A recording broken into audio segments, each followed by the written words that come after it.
They do not hate your dream. They fear what your dream proves. Because if you can move, they have to face the fact that they stopped. If you can risk, they have to remember where they surrendered. If you can build without permission, their excuses start looking weaker.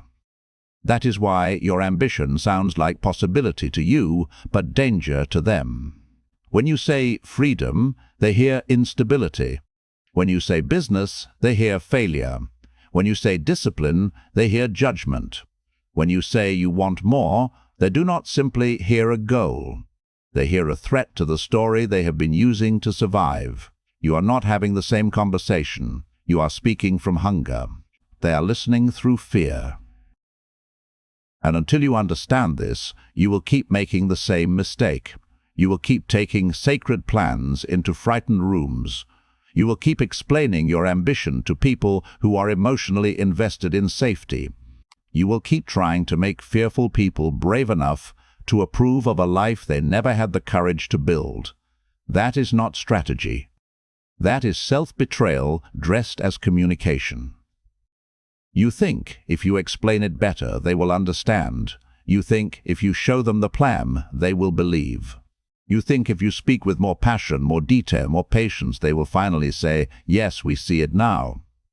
But fear does not become courage because you explain yourself clearly. A fearful person does not hear your plan the way you hear it. He hears it through his own limits, through his own regrets, through his own failed attempts, through his own need for comfort, through the private places where he made peace with less than he wanted. And when he looks at your ambition, he does not only see you, he sees a mirror. This is the risk mirror. Your movement exposes their stillness. Your hunger exposes their surrender. Your courage exposes their compromise. Your willingness to risk exposes the bargain they made with comfort. That is why your change creates tension. Not because you attacked them, not because you insulted them, not because you told them they were weak, but because your movement proves that movement was possible. A man with a serious mission changes the emotional temperature of every room he enters. He talks differently. He spends differently. He stops laughing at the same distractions. He becomes less available. He begins to measure time. He begins to protect energy. He begins to say no without apology. And suddenly, people feel judged without being judged. Your discipline becomes an accusation. Your standards become a disturbance. Your silence becomes arrogance. Your hunger becomes obsession. Your refusal to stay familiar becomes betrayal. So they say things like, be realistic. They say, why are you doing all this? They say, what if it does not work? They say, just get a normal job. They say, do not take life so seriously. They say, who do you think you are? These words sound like advice, but often they are fear wearing the mask of concern. That does not mean every person around you is evil. That does not mean every warning is an attack. A strategic man does not reject reality. He studies reality. He calculates risk. He prepares. He listens when the warning is useful. But you must understand the source. Most people do not advise you from the world you are trying to build. They advise you from the world they survived. A person who chose safety will often call your risk foolish. A person who buried ambition will call your obsession unhealthy. A person who never built proof will tell you nobody cares. A person who never sold anything will warn you about business. A person who settled for survival will call your hunger unrealistic. They are not evaluating your future. They are defending their past. And if you do not see this clearly, you will waste years arguing with fear. Niccolo Machiavelli understood something most people are too polite to admit. Men are driven by two principal impulses, love and fear. Most people like to believe they are guided by wisdom, morality, and pure concern. But under pressure, the deeper forces appear. Fear of loss, fear of shame, fear of instability, fear of being exposed, fear of being left behind, fear of discovering that the cage they called maturity was only obedience. This is why your ambition unsettles people. It does not merely say, I want more. It silently asks them, why did you stop wanting more?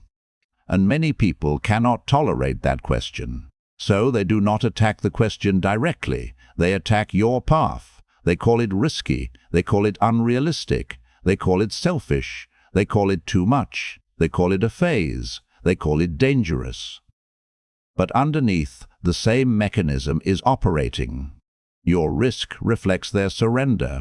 Your hunger disturbs their safety. Your movement threatens the emotional agreement that keeps the room comfortable.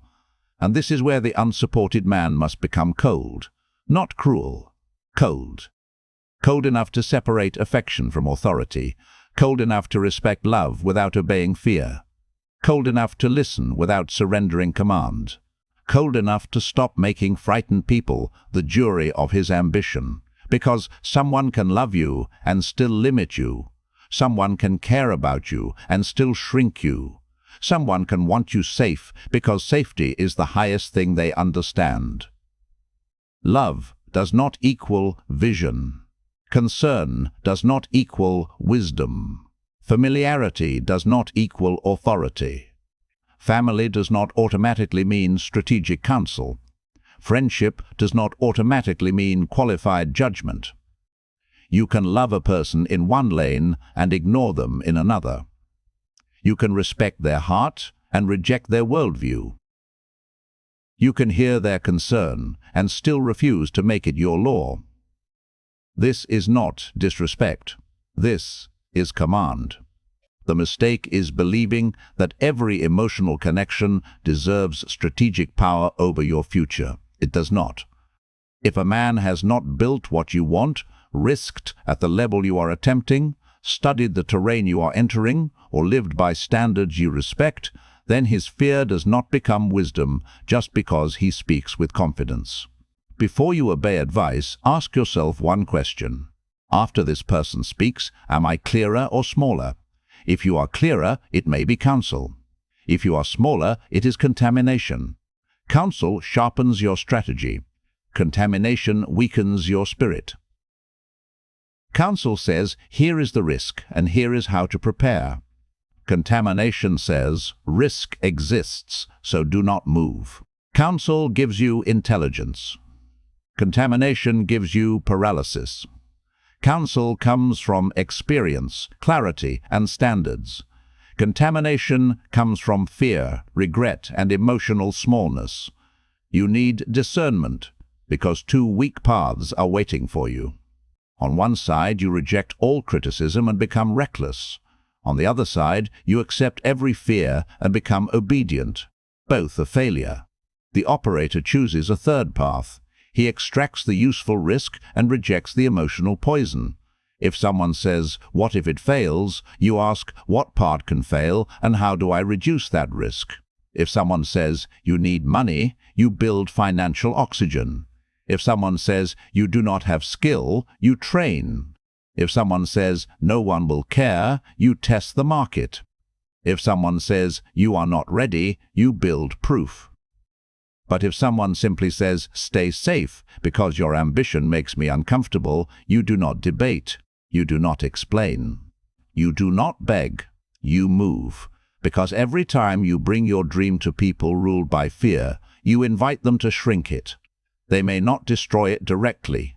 They will reduce it. They will make it safer, more acceptable, more ordinary, more understandable to them. They will say, maybe start smaller. Sometimes that is wise.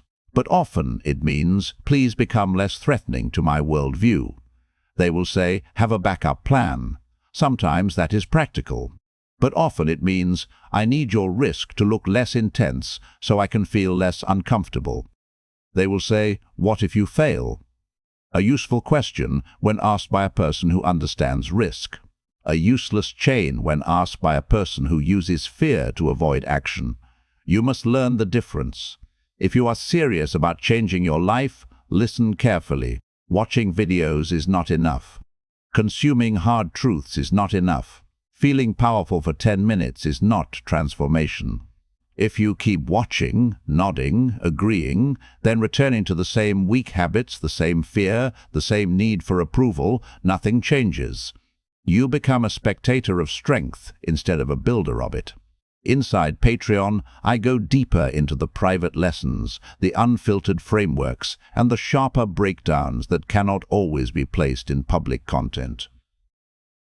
If you are serious about building without commission, and you want the deeper work behind discipline, power, strategy, and self-command, join Patreon. If you continue only consuming, you will keep mistaking awareness for progress. The decision is yours. Power is not in asking. Power is in making the choice that proves who you are. Because the real danger is not that people doubt you. The real danger is that their doubt becomes your inner voice.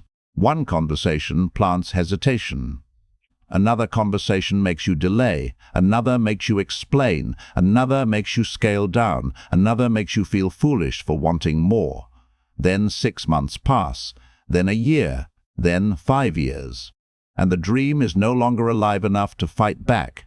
This is how men get domesticated. Not through violence, through concern, through jokes, through family expectations, through repeated warnings, through the emotional exhaustion of having to justify themselves to people who never intended to understand.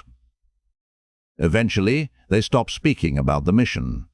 Then they stop acting on it. Then they call it maturity. But it was not maturity. It was surrender with acceptable language. They did not choose peace. They chose permission, and permission always feels safe at first, until the years pass and the regret becomes louder than the fear ever was. That is why you must protect the mission while it is still fragile. A young mission cannot survive being touched by every opinion. At the beginning, ambition is a seed. And a seed does not need public debate. It needs soil, pressure, protection, time, water, darkness, roots. You do not expose a seed to a crowd and ask whether it should become a tree. You plant it, you protect it, you let it grow until no opinion can uproot it. That is how you must treat your mission. Stop asking fearful people to validate the seed. Build roots. The first root is self-command. Can you obey yourself when no one believes? Can you keep promises in private? Can you wake up and work without applause? Can you produce when the room is silent? Can you stay disciplined when support is absent? If you cannot command yourself, do not complain that others do not believe in you. Their belief would not save you. A weak man with support is still weak. An undisciplined man with applause is still undisciplined. The foundation is not their approval. The foundation is whether you can give yourself an order and follow it. The second root is skill. Can you actually do something valuable? Not imagine value, not talk about value, not post quotes about value. Can you write words that move people? Can you sell something honestly? Can you edit? Can you design? Can you build systems? Can you generate leads? Can you solve a problem that someone would pay to remove? Can you turn confusion into clarity? Can you turn effort into output? Can you turn time into competence? Because ambition without skill is noise.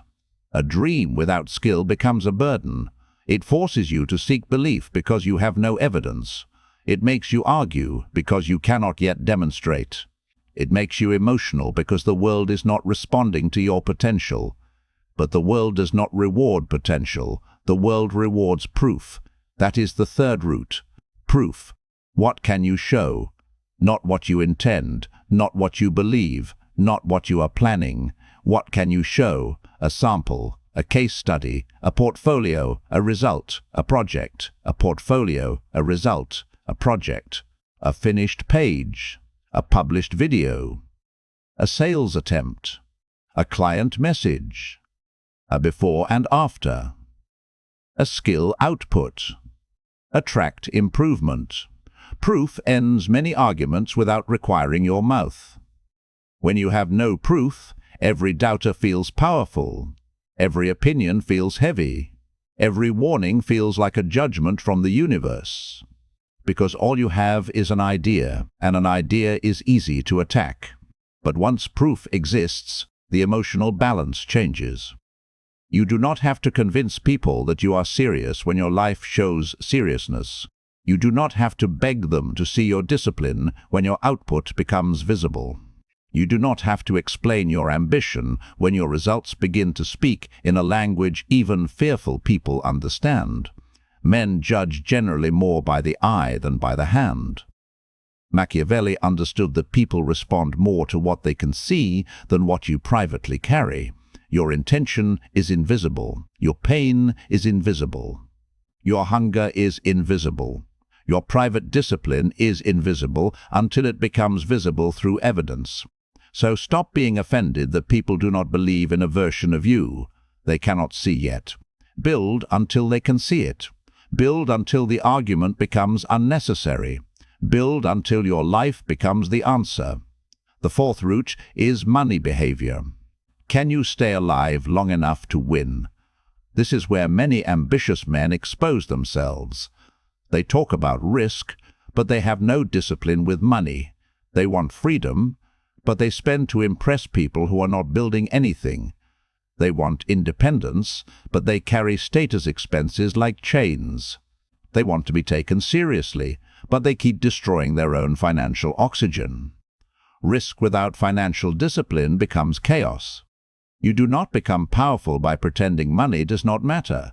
You become powerful by controlling your appetite before the world uses your appetite to control you. Cut the expenses that exist only to buy approval. Stop spending to look successful before you are structurally strong. Build reserves. Buy time. Reinvest. Reduce desperation. A man with no financial oxygen is easier to scare, easier to control, easier to pull back into the safe path, easier to make obedient. When the room says, "What if it fails?" a man with no buffer panics. A man with preparation listens calmly, adjusts the plan, and keeps moving. The fifth root is reputation. Are you making your competence visible? Not through empty performance, through repeated evidence. Are you showing what you know, what you are building, what problems you solve, what standards you live by, what results you create, what you are becoming? Reputation makes support less necessary because trust begins to travel without you begging for it. At first, nobody knows you. Then a few people notice consistency. Then a few people begin to associate your name with a standard. Then your work speaks before you enter the room. That is reputation. And reputation is power because it reduces the need for explanation. A man with reputation does not need to beg every person to understand him from zero. His body of work introduces him. His proof travels. His standard becomes visible. His name begins to carry weight. This is why the answer is not to argue more. The answer is to become harder to dismiss. You do not defeat fear by debating it. You defeat fear by building something solid enough that fear becomes irrelevant. Self-command, skill, proof, money behavior, reputation, these are the roots. And every time you feel the urge to explain yourself to someone who has already decided to misunderstand you, return to the roots. Do not ask, "How do I make them believe?" Ask, "What proof must exist by the end of this week?" That question will save you. Not what speech, not what explanation, not what argument. Proof. A page. A video. An offer. A call. A sale, a message, a system, a completed project, a published piece of work, a measurable result. Proof moves the mission forward. Arguments drain it. This is the difference between a dreamer and an operator. A dreamer needs people to understand. An operator needs the next action. A dreamer explains. An operator produces. A dreamer gets wounded by doubt. An operator uses doubt as pressure. A dreamer says, "Why do they not support me?" An operator says, "What must exist by Friday?" That is the shift. And once you make that shift, you stop being emotionally available to every opinion. You still hear people, you still observe, you still extract useful information. But you no longer hand them the steering wheel. You no longer present your mission like a proposal. You no longer bring your future into rooms that have no authority over it. Some people will only support you after the risk is gone. Understand this without bitterness. When the proof arrives, their language will change. When money appears, they will say they always believed. When other people respect you, they will act proud. When the market validates you, they will reinterpret their doubt as concern. Do not waste anger on this. Study it. Most people are not loyal to potential. They are loyal to confirmed power. They gather when the castle is finished. They do not clap for the dust. This is human nature. So stop demanding early applause. The building phase belongs to you. The recognition phase belongs to the crowd. Do not confuse the two. If you need them to clap while you are laying bricks, you are not ready to build. The builder must be loyal to the structure before the crowd is loyal to the builder. That is the price. This does not mean you must hate the people who do not support you. Hatred is often wasted energy. Some of them are limited, not evil. Some of them are afraid, not malicious. Some of them genuinely do not understand. Some of them are projecting their pain. Some of them want safety for you because safety is the highest thing they know. You can see that clearly and still not obey it. That is maturity. Do not turn every doubter into an enemy, but do not turn every fearful person into an advisor. Love them from a distance. Respect them in their lane. Ignore them outside their authority. And build anyway. The goal is not to be understood by everyone. The goal is to become structurally undeniable. That means your life must be built from things they cannot invalidate. Skill, proof, money, reputation, systems, results. When those appear, the conversation changes. But by then, you should no longer need the conversation. That is the irony. The moment they finally believe is often the moment their belief no longer matters, because proof has replaced the need. And that is the level you are moving toward. Not revenge, not bitterness, not some childish fantasy of showing everyone they were wrong. That still makes them the audience, and a man who still lives for the audience is not free. Power is not proving people wrong every day. Power is becoming so disciplined, so useful, so valuable, and so self-commanded that their belief becomes irrelevant. That is freedom. So when people do not support the dream, stop asking the wrong question. Do not ask, why do they not believe in me? Ask, what fear are they protecting? Ask, what past are they defending? Ask, what part of their life does my movement expose? Then ask the only question that actually matters. What must I build now? First, stop explaining to the wrong audience. If they do not have the courage, experience, or vision to judge the mission, stop presenting it to them like a proposal. Second, classify the voice. Is this useful counsel or fear contamination? Does it make you clearer or smaller? Third, extract any practical risk. If there is a real danger, prepare for it. Do not ignore reality. A man who ignores reality is not powerful. He is fragile with confidence. Fourth, return to the roots, self-command, skill, proof, money behavior, reputation. Fifth, let results speak later, not because you are trying to impress them, but because proof is cleaner than debate. If you are serious, do not let this remain an idea. Because many men love the sound of harsh truth, but avoid the burden of applying it. They want to feel different. They want to feel chosen. They want to feel misunderstood. But feeling misunderstood does not make you powerful. Producing while misunderstood does.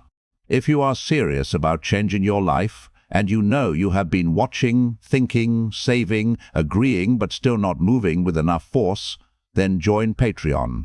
Inside Patreon, I go deeper into the private work behind this philosophy. The deeper lessons on discipline, power, strategy, emotional control, reputation, and building without approval. This is not for casual viewers. This is for men who are tired of consuming strength and ready to practice it. If you continue collecting ideas without changing your behavior, you will become intelligent and powerless. If you enter the work, you will have to confront yourself. The decision is yours. Because your life will not be transformed by people finally understanding you. Your life will be transformed when you no longer need them to. You do not argue with fearful people. You outgrow the need for their permission. You do not beg for their courage. You build your own. You do not shrink the mission so they feel safe. You strengthen the system so the mission becomes real. Your ambition sounds like possibility to you. To them, it sounds like danger. Your movement exposes their stillness. Your risk reflects their surrender. Your hunger disturbs their safety. Do not hate them for it. Do not obey them for it. See it clearly. Then move. Do not seek courage from people ruled by fear. Build courage through action. Build skill while they doubt. Build proof while they warn. Build money while they question. Build reputation while they misunderstand. Build until the risk they feared becomes the result they cannot deny. And when they finally say they understand, remain calm. You were not built by their belief. You were built by your obedience to the mission when their belief was absent. Follow if you are building without approval.